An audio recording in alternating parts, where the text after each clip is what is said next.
Ya.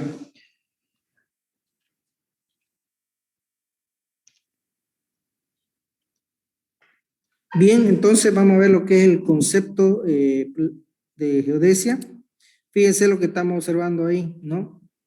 Básicamente se la ve como una esfera perfecta, pero en realidad la Tierra no tiene una forma de esfera y mucho menos es perfecta, ¿ya? Tiene una forma irregular y lo vamos a ver, ¿ya?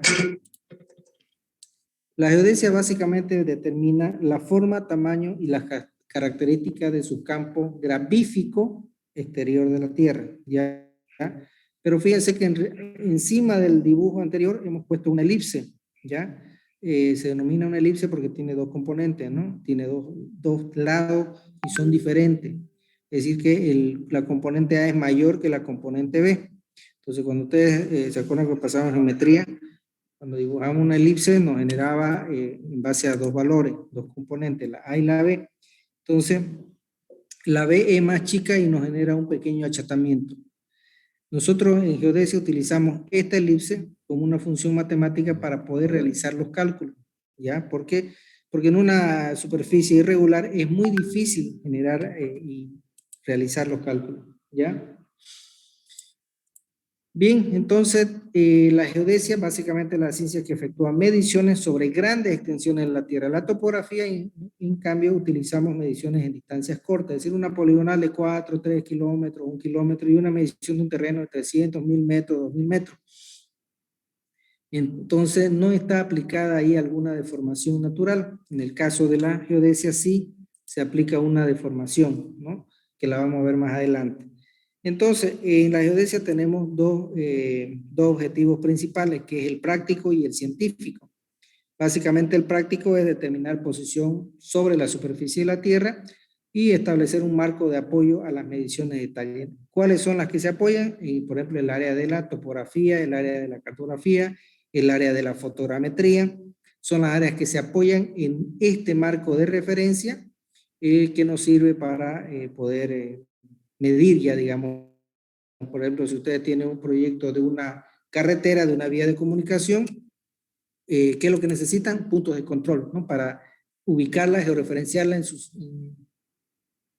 su posición real. Entonces, en el ámbito científico, básicamente es investigar la forma y tamaño de la Tierra y las características de su campo gravífico. Ahora, cuando ustedes escuchan que hay un terremoto, hay un tsunami, que la Tierra se desplazó, el eje de la Tierra se desplazó 2 o 3 grados, bueno, esos son los geodestas que están constantemente monitoreando la situación del comportamiento de la Tierra, ¿no? Entonces, de esa manera que ellos inmediatamente revisan sus datos del día y pueden decir que la Tierra se desplazó en su eje de rotación 2 o 3 grados, saben porque están constantemente haciendo esta investigación, ¿ya?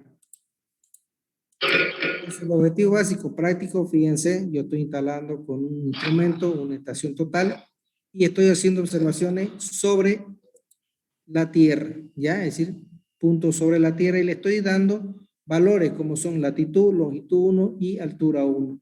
Y otro punto, latitud 2, longitud 2 y altura 2, ¿no? ¿Por qué trabajamos con coordenadas geográficas? Vamos a ver más adelante. Acuérdense que la Tierra se asume como esférica, pero es de una forma irregular. En la parte científica, fíjense, aquí es la investigación básicamente de la figura de la Tierra y sus características del campo de gravedad. ¿Qué quiere decir el campo de gravedad? Bueno, básicamente es la atracción que ejerce el centro de masas de la Tierra sobre los elementos que están sobre la superficie. Fíjense, las flechas azules, en cualquier posición que se encuentre usted en la Tierra, siempre lo van a atraer hacia el centro de masas de la Tierra, es decir, la atracción de la gravedad. Yo me paro en el polo norte y hay una atracción, una gravedad, que me mantiene en esa posición porque me atrae hacia el centro de la Tierra. Si me voy al polo sur, supuestamente me debería caer, digamos, ¿no? Hablando así ordinariamente, pero la atracción hacia el centro de masa de la Tierra ejerce una fuerte atracción y eso me hace que yo permanezca parado en cualquier posición o en cualquier lugar de la Tierra. Si yo estuviera aquí sobre Bolivia, ya me estuviera cayendo hacia el polo sur, ¿no? Si hablamos de eso, pero la atracción de la Tierra me mantiene en la posición en que estoy.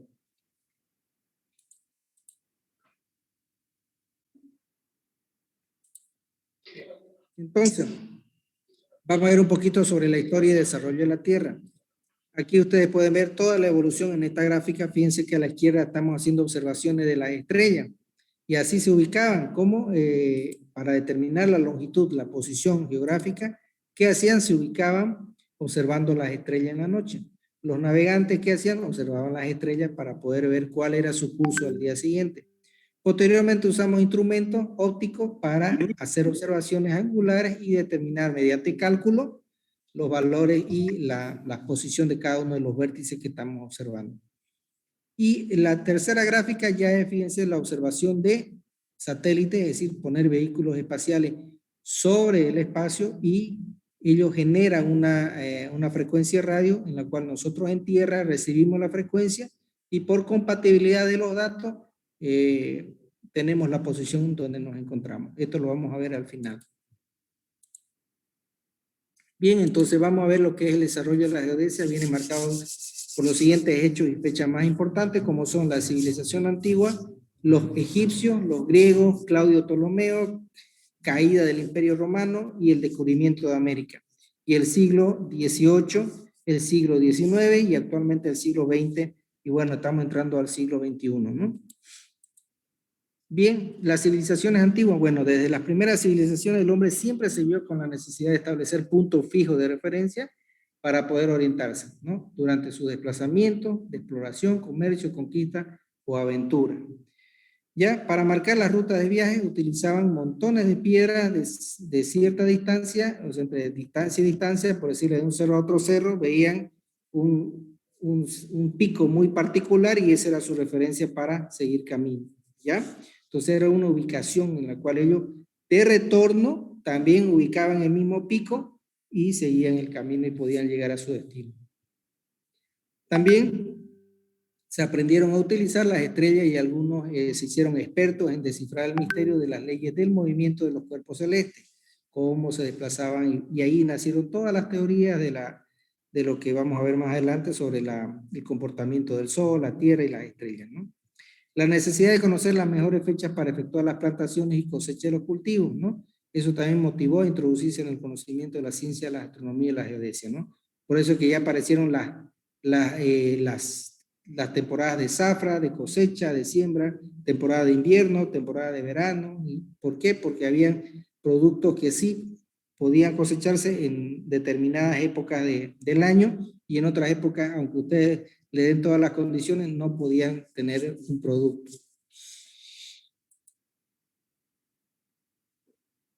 Bien, los egipcios básicamente ustedes saben que era un reinado en el cual vivían de los esclavos, ¿no? De lo que ellos trabajaban las tierras. Entonces, ellos utilizaban puntos de apoyo para replantear los vértices de cada propiedad que se le daba a la familia, para que esa familia trabaje, viva, coma de eso y dé un tributo al reinado, ¿no? Entonces, cuando el río Nilo subía sus aguas por las inundaciones, por el exceso de lluvia, obviamente de otra zona, ¿qué ocasionaba eso? Que se volvían a perder las marcas de referencia de las propiedades y se tenía que volver a ir a replantear los vértices, ¿no? También aplicaron la técnica de la agrimensura para la delimitación precisa de las propiedades. Entonces, esto era con fines de una mejor organización en su actividad agrícola y, obviamente, y su régimen de tributo fiscal. Es decir, cada familia tenía, en una familia habían 3 hombres que podían trabajar, se les daban 3 parcelas y ellos tenían que generar los tributos, vivir de ellos y generar tributos, ¿no? Para el reinado. Entonces, las primeras mediciones fue determinar la circunferencia terrestre. Esta la realizó Eratóstenes ya en el año 284 y 192 antes de Cristo, ¿ya? Entonces, fue el primero en medir la circunferencia de la Tierra efectuando las siguientes operaciones.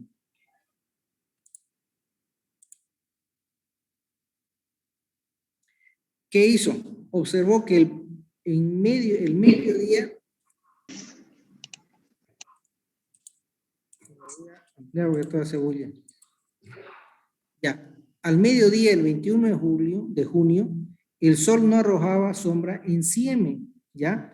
Pero sí en Alejandría. Entonces, si supuestamente la teoría era que la Tierra era plana, no debería haber sombra, ¿cierto? ¿Por qué? Porque los rayos a la distancia, los rayos solares a la distancia que se encuentran, se asumía que eran paralelos, ¿no? Entonces no debería haber sombra. Bien, entonces midió el ángulo que formaba en Alejandría la sombra, es decir, ese angulito que están viendo acá, ¿ya? Entonces, obviamente, ese angulito por opuestos al vértice, ustedes podían también asimilarlo como el ángulo formado hacia el centro de masa entre Alejandría y Sieme, que sería este valor A entre Alejandría y Sieme, ¿no es? El que están viendo aquí. Entonces, midió después la distancia entre Alejandría y Sieme, que ese era un valor de 5.000 estadios, ¿ya? Esa era la medida que había en esa época. Ahora, ese angulito que midió le dio un valor de 7.2 grados. ¿Qué hizo a continuación? Dividió, asumiendo una teoría que la Tierra es esférica, dividió 360 grados de una circunferencia completa entre 7.2 grados y le dio 50 partes. Es decir, que este angulito contemplaba 50 veces dentro de esta circunferencia para completar los 360 grados.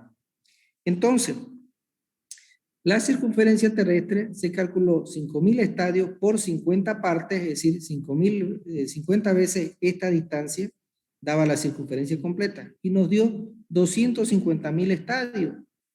Asumiendo que un estadio equivalía a 185 metros, ¿qué hizo? Los 250.000 estadios lo multiplicó por 185 metros y asumió que la superficie de la Tierra era 46.250.000 metros, es decir, 46.250 kilómetros, es decir, toda esta circunferencia.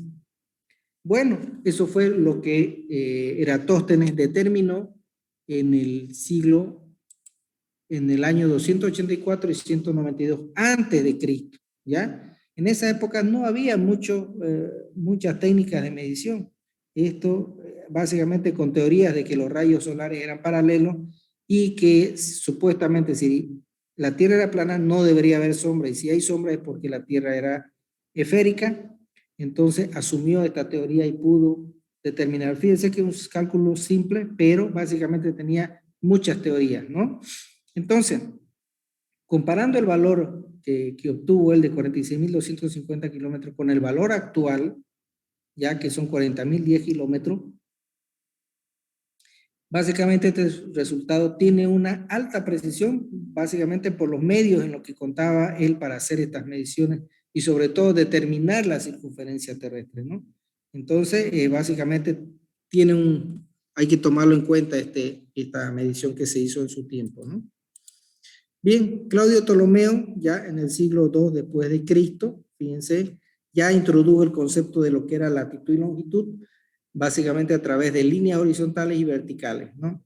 En este caso las asumió como líneas horizontales, pero en realidad vamos a ver más adelante que no es así. Pero ya era una teoría y era una práctica puesta es decir, una teoría puesta en práctica, ¿no? Este mapita que ustedes están viendo se lo puede encontrar en la Biblioteca de Alejandría, ¿ya? Y donde se designan las líneas de paralelo y meridiano. Ya la caída del Imperio Romano, básicamente en el siglo IV después de Cristo, cae el Imperio Romano y las ciencias astronómicas y geodésicas quedan un poco estancadas como junto con otras ciencias, ¿no? Solo prevalecía la autoridad de la Iglesia Católica a través del Papa, limitando los conceptos relacionados con la rotación de la Tierra y su situación en el universo a simple interpretación bíblica. Es decir, que la Iglesia Católica no reconocía ninguna ciencia.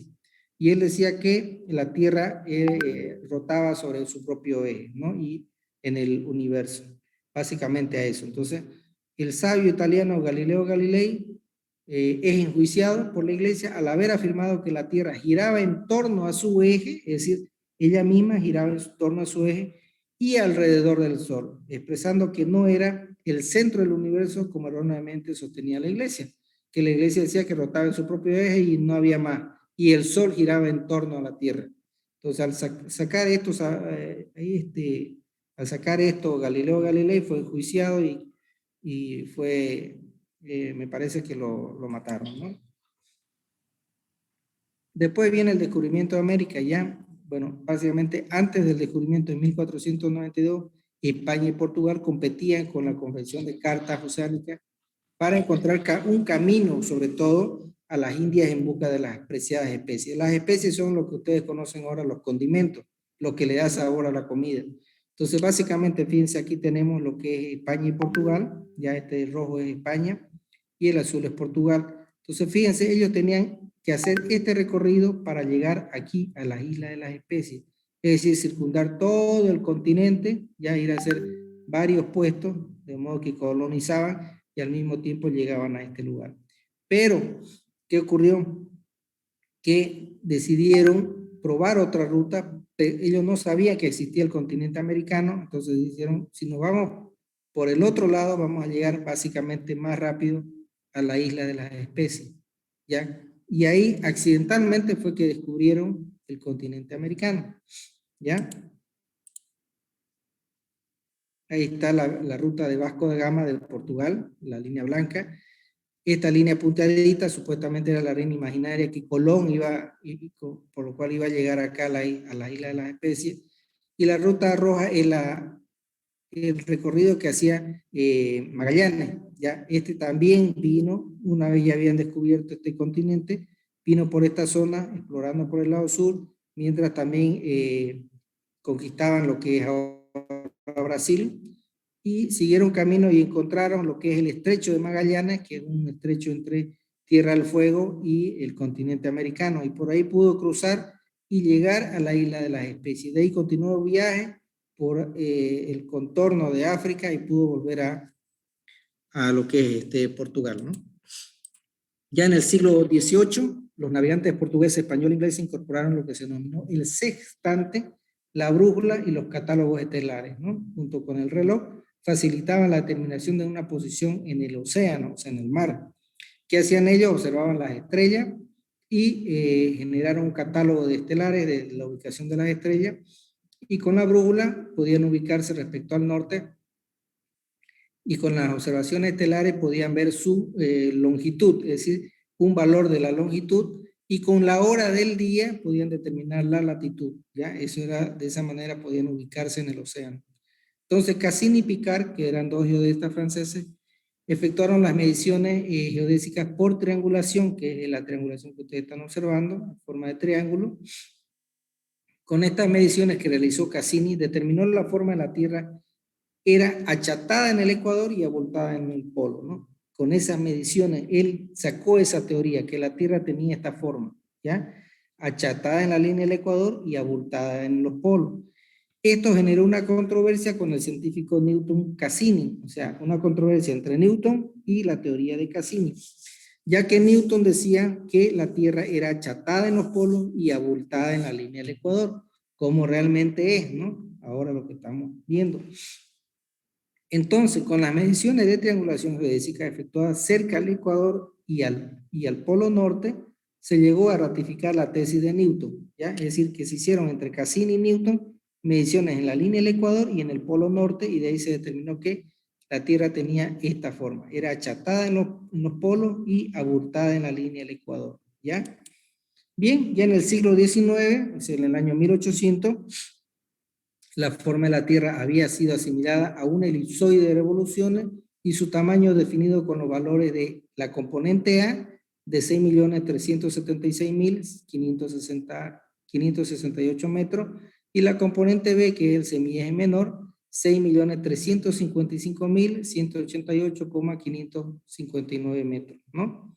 La técnica de la triangulación fue ampliamente utilizada por geodestas y agrimensores desde aquí, ¿no?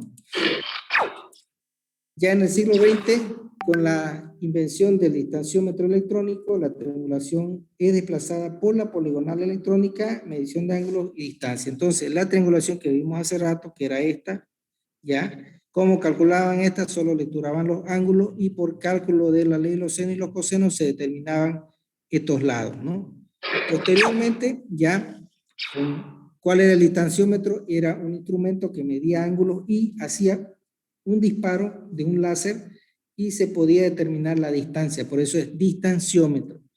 Entonces ya se hacía la lectura de ángulos y se hacía el disparo para tener la distancia, o sea, ya no necesitaba calcular mediante la ley de los senos.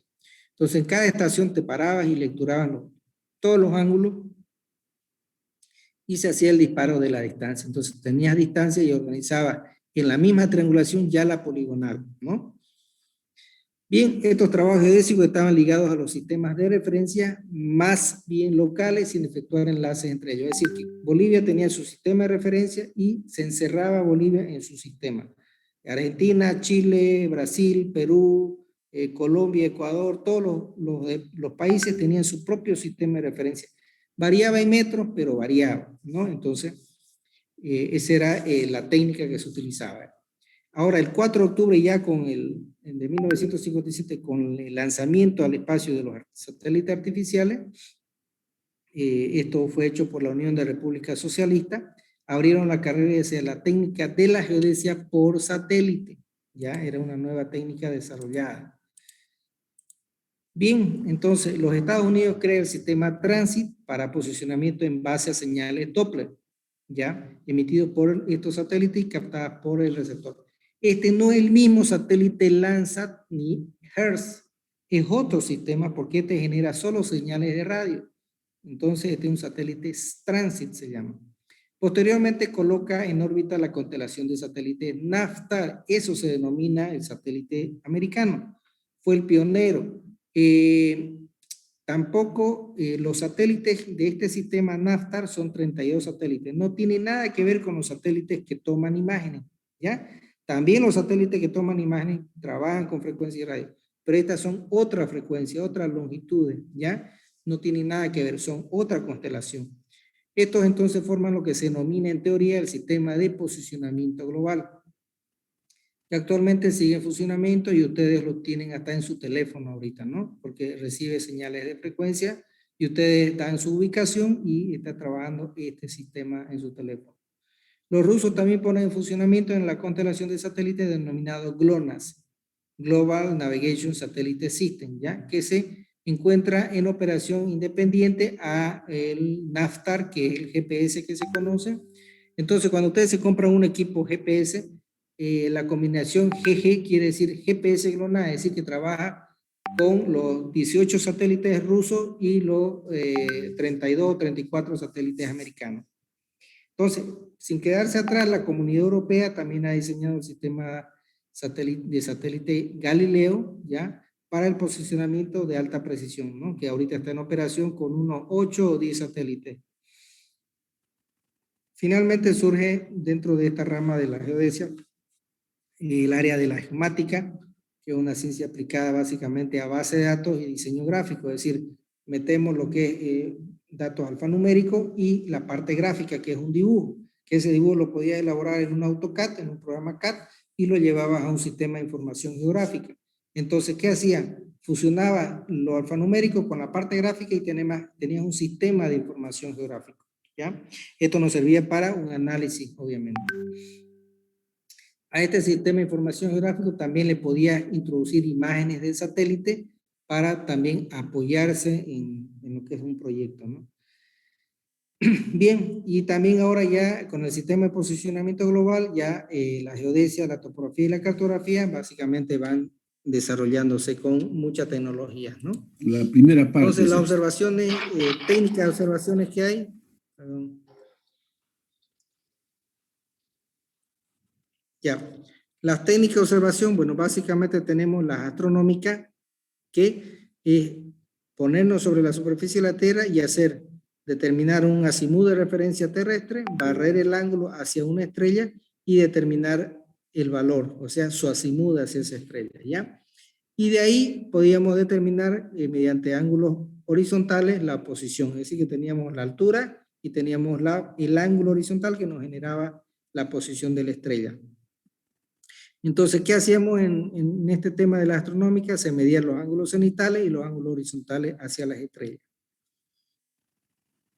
En la triangulación, que es lo que están viendo acá, se formaba triángulo y los lados se calculaban por, obviamente, partiendo con una base conocida, pero esta es la base la amarilla, se calculaban los ángulos, se medían la distancia. Bueno, cuando no se tenía distanciómetro, se tenía que calcular por la ley de los senos, ¿ya? Y de esa manera se generaba la triangulación y se trasladaba valores, ¿ya?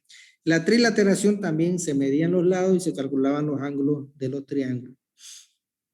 La poligonal se mide distancias y ángulos en este caso, y el satélite capta señales de los satélites para medir el tiempo de desplazamiento, calcular su distancia y determinar la distancia es satélite-tierra y determinar la posición del punto por intersección de distancias a varios satélites.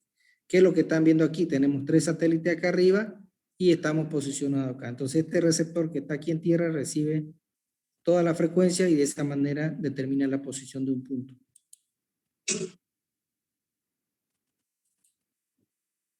Perdón, se disparó la diapositiva. El principio del sistema de posicionamiento por satélite.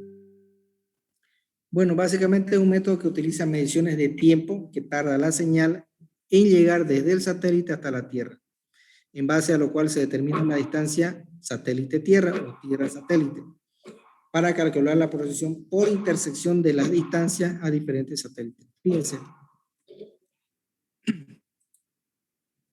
Los satélites son los verdes, que tienen una posición en el espacio X, Y, Z, o sea, un valor tridimensional, y la intersección de las 3 rectas ya me genera una posición sobre la Tierra. Este aquí al centro es la Tierra, ¿ya? Y obviamente al generarme una posición ya me genera un X, Y, Z. Por eso es que todos los satélites que se lanzan hasta el Tupac Katari tienen una órbita, es decir, una posición conocida, X, Y, Z en el espacio, ¿ya? Las técnicas de observación, vamos a ver una comparación. Básicamente, fíjense, este es un terreno natural. Ya vamos a ver el tema de la triangulación, la poligonación y el GPS. La línea blanca son las triangulaciones, ¿ya?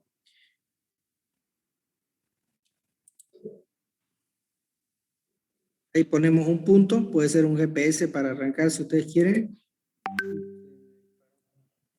Ya, ahí ponemos un punto. Ya, y del primer punto al segundo punto, el objetivo es llevar valores, ¿ya? Llevar valores. Entonces, ahí tenemos un punto de apoyo con una azimut, una marca de azimut y una línea base, ¿no? Entonces vamos formando triangulación sobre la serranía, o sea, sobre el punto visible.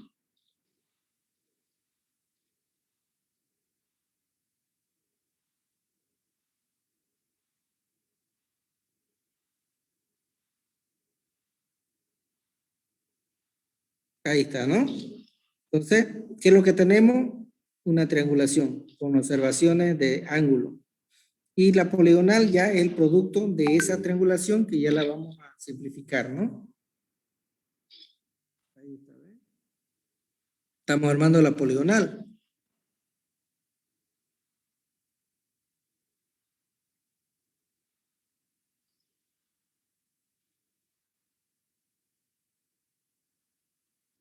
Entonces, las líneas amarillas, las líneas rectas, son las poligonales. Y las semilunas o los angulitos que están viendo son las lecturas de los ángulos, ¿no? Que se están haciendo. Entonces, la línea roja, fíjense, las líneas negras son, yo pongo un GPS en cada uno de los vértices que está recibiendo la señal del satélite y me está dando también la posición del lugar. O sea, son 3 técnicas que se utilizan actualmente y son vigentes. Obviamente el GPS es la más moderna, pero es la más costosa porque un equipo te cuesta entre 30,000 y 50,000 dólares. Entonces, imagínate, para hacer toda esta red, o sea, es una inversión bien fuerte, ¿no? Bien, ese era un temita que teníamos preparado, ¿ya? Vamos a ver otro que es cortito para ir avanzando.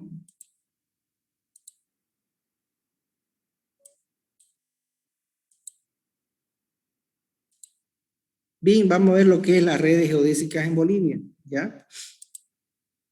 Fíjense acá, nosotros que tenemos los datos de partida para control. Este puntito que está aquí en Venezuela se llama La Canoa, ¿ya? Ese es el punto de origen, el único punto en el cual el elipsoide se se cruza con la Tierra, es decir, con el punto sobre la superficie de la Tierra, y ahí hay una marca de referencia, un punto de partida, en el cual ese es el valor inicial de la elipse que se acomoda al hemisferio sur.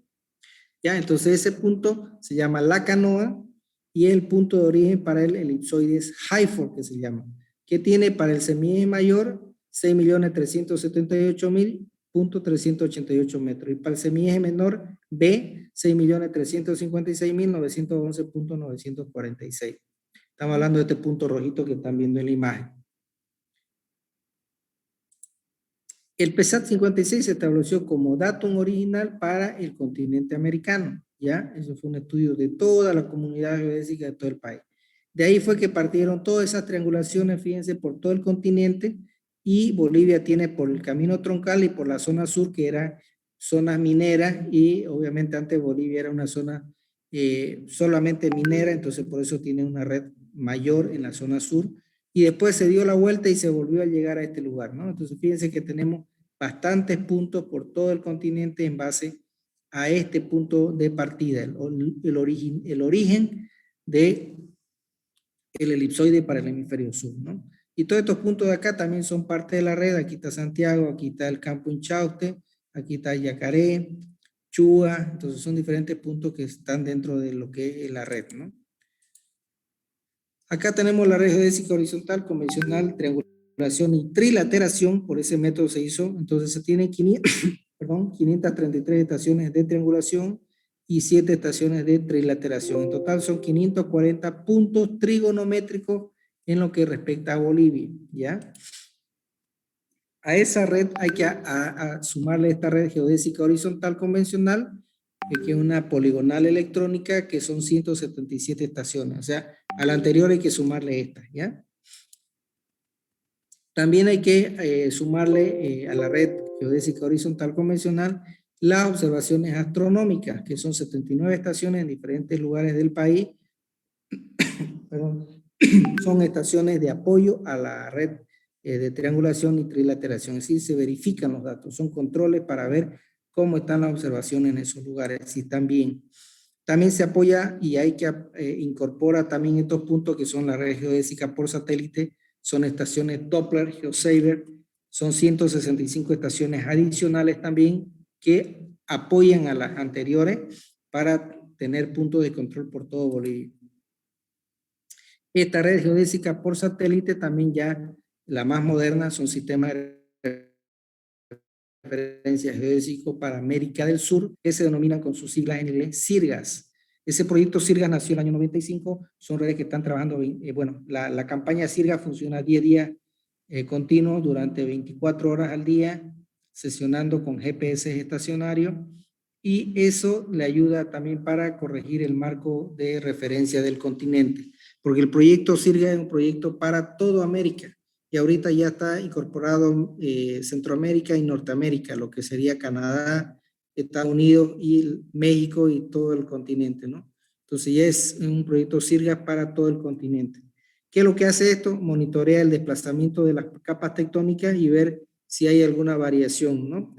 Y ver la forma de la Tierra en base a eso, ¿no? Su ubicación y su posición. A las anteriores redes también se hay que acoplar la red geodésica por satélite GPS denominada SNAP, que era un proyecto para apoyar las redes anteriores con las redes actuales, que son las CIRGAS y el SNAP, hacer vincularla a las redes, ¿ya? Entonces, las que están viendo son redes, acá son SNAP, las más grandes, y las otras son, las más grandes son SNAP CIRGAS y las otras son SNAP, ¿ya? Acá tenemos también la red geodésica nacional por satélite, que es también hecha por el Instituto Geográfico Militar, son 465 estaciones adicionales a este sistema, ¿ya? Acá tenemos en la red GPS SETMIN INRA, que es el servicio técnico de mina, que es el encargado de hacer las redes para el control minero, para dar las concesiones mineras. Entonces ellos tenían que tener también, y parten de las anteriores redes y de ahí se van densificando mayor cantidad. Entonces de la red inicial, que era la IGM, que eran 465 estaciones, se densificó por SETMIN 36 puntos, que serían estaciones de referencia para semiactiva, es decir, que esas están funcionando en el día. El convenio SEDMIN-INRA adicionó 86 estaciones y el convenio SEDMIN-SNA, Servicio Nacional de Aerofotogrametría, 5 puntos adicionales. En total tenemos estaciones GPS en todo el país de 592 estaciones, ¿ya? Estos puntitos que están viendo son puntos de estaciones, ¿no? Que alguna vez también se hacen triangulaciones para verificarla. La red geodésica vertical, que es una nivelación geométrica con nivel de ingeniero, estos puntos nacen desde Arica y son traídos a toda Bolivia. Se ha hecho 12.221 BMs en 102 líneas de nivelación a lo largo de 26.437.67 kilómetros. O sea, estamos hablando de 26.000 kilómetros de línea, o sea, de kilómetros en línea, en 102 líneas, y se ha puesto 12.221 BM, ¿no? Aquí en Santa Cruz hay varios BM, hay uno en la plaza, hay uno en la iglesia San Roque, en el IGM y básicamente en las troncales de las carreteras que salen del país.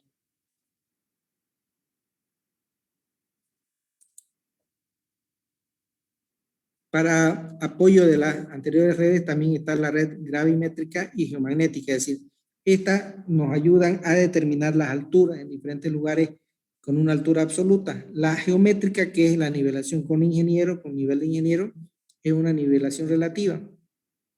Estas son 8.436 observaciones gravimétricas sobre marcas de nivel, sobre BM, quiere decir a lo largo de 15.648 kilómetros, ¿ya? Son redes para hacer estudios de gravimetría y geomagnética o magnetismo. Bien, este también era otro temita. Y para terminar, vamos a pasar este cortito que les voy a hacer recuerdo en sus tiempos mozos de cálculo que ustedes pasaban. Bien, como habíamos hablado, cuando nosotros trabajamos con triangulación, con el elipsoide y otros cálculos adicionales, nosotros nos apoyamos en la trigonometría esférica. Pero evidentemente nosotros hemos pasado en la universidad, en colegio, la trigonometría plana. Pero vamos a ver más adelante un artificio matemático para convertir esos triángulos planos, ya, o sea, se asume plano porque lo estás haciendo sobre un papel, sobre la esfera, ya, y tenemos que convertirlo a la forma de la esfera, que son triángulos esféricos. Ya, entonces nos apoyamos en la trigonometría, vamos a recordar un poquito sobre trigonometría. Bien, básicamente, aquí está, fíjense que este triangulito que están viendo acá, está sobre la esfera, es decir, sobre la Tierra.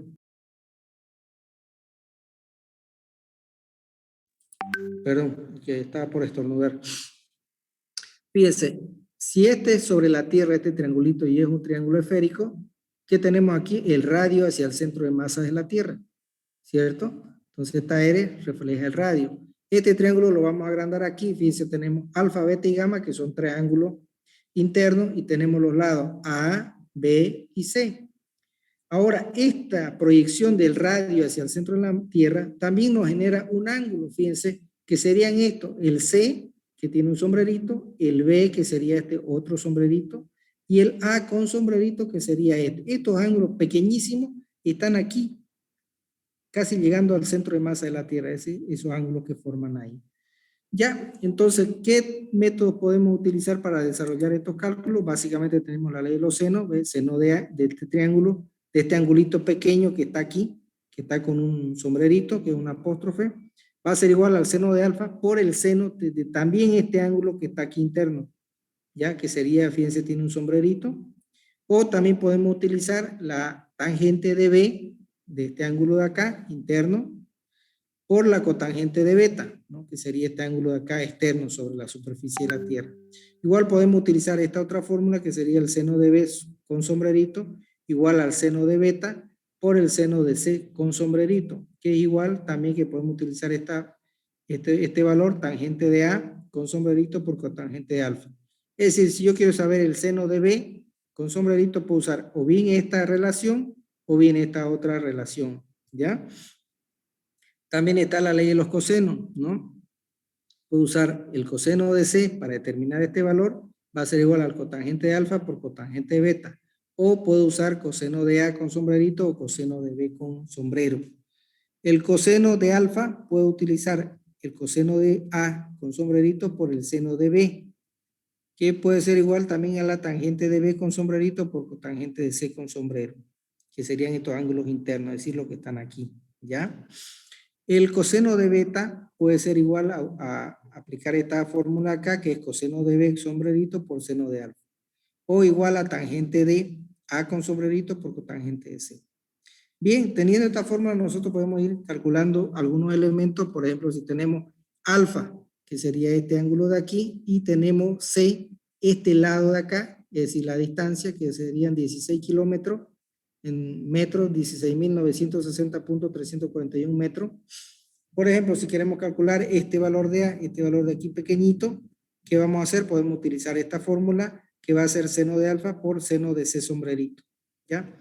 Entonces, fíjense, el seno de A va a ser igual al seno del ángulo que tengo acá, alfa, por el seno de C, fíjense aquí, sobre el radio, esto lo multiplico por 180 sobre pi, ¿ya? Y este resultado del dato 1, fíjense acá abajito ya lo puse, me va a dar 0 grado, 0,8 minutos, 0,5.99 segundos. O sea, son 8 minutos de abertura que tiene este angulito aquí, que está acá en esta posición, ¿ya?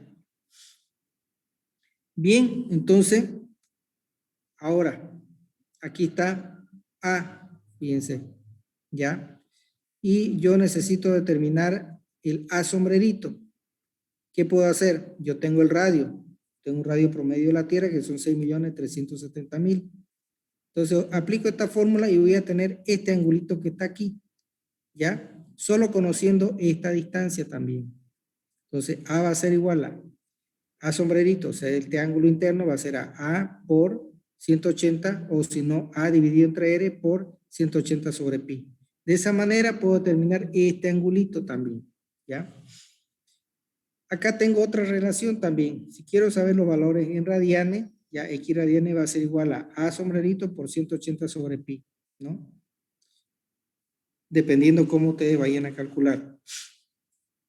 Aquí en el punto 2, fíjense, voy a determinar A, que va a ser igual al radio por el sombrerito por pi sobre 180, que el valor lo tengo aquí al lado. Son 15 kilómetros, ¿no? 15.008.547 metros.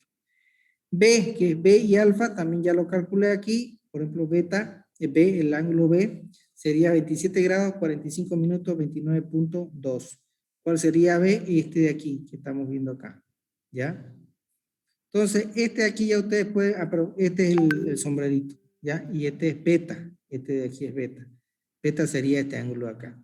Entonces, de esa manera yo puedo ir calculando todos los elementos que están aquí en este triángulo, pero no necesitamos calcular estos internos, ya más que todo sobre la superficie de la Tierra. Para eso sería alfa, beta y gamma, el lado A, el lado C y el lado B, que eso es lo que básicamente siempre utilizamos, ¿no? Estos ángulos internos también lo puedo desarrollar, pero no necesariamente, ¿ya? Bien, eso era creo todo. Aquí vamos a ver otra formulita que podemos utilizar para calcular, ¿ya? Fíjense, en el caso que tengamos triángulo esférico oblicuo ángulo, ¿qué quiere decir esto? Que alfa, beta y gamma son diferentes de 90 grados, que es la forma que estamos viendo ahorita. Podríamos aplicar la ley de los senos, la ley de los cosenos, como también algunas otras relaciones que están viendo aquí con el objetivo de poder resolverlo, ¿no? Entonces, por ejemplo, para determinar el perímetro, tendríamos que tener A más B más C sobre 2 para determinar tita, alfa, beta y gamma sobre 2, ¿ya? Y acá tenemos otras relaciones para determinar el área, por ejemplo, pi por el radio al cuadrado por E sobre 180. Para determinar E va a ser alfa más beta más gamma menos 180. Entonces, aquí ya nosotros, este E podría ser el error, ¿no? Siempre hay un errorcito, ¿no? Entonces, estas básicamente son las relaciones que más se adecuan.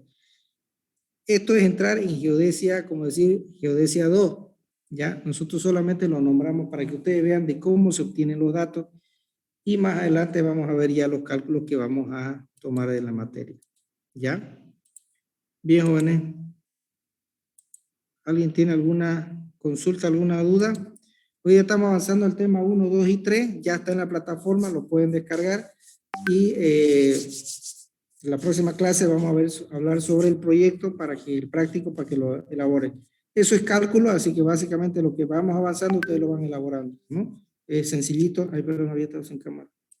Es sencillito y no es muy complicado. ¿Alguien tiene alguna consulta, alguna duda? Sí, ingeniero. Sobre el examen, pero antes que me olvide, disculpe compañero, sobre el examen no lo he revisado todavía, claro, he sacado las notas de algunos, pero no todo porque todavía con el proyecto debo también sacar para tener la nota de la materia. Ya, entonces vamos a tener paciencia y lo más antes posible yo se lo voy a tener las notas. Ya, pero sí, más o menos estaba viendo hasta donde pude observar ese momento de la clase, del examen estaban bajas las notas. Creo que solo 2 o 3 compañeros pudieron sacar 50% de la teoría y tengo que revisar todavía sus cálculos. Bien, ¿alguien más tiene alguna consulta? No sé quién iba a hablar. Sí, ingeniero, es respecto a la partecita en la que vimos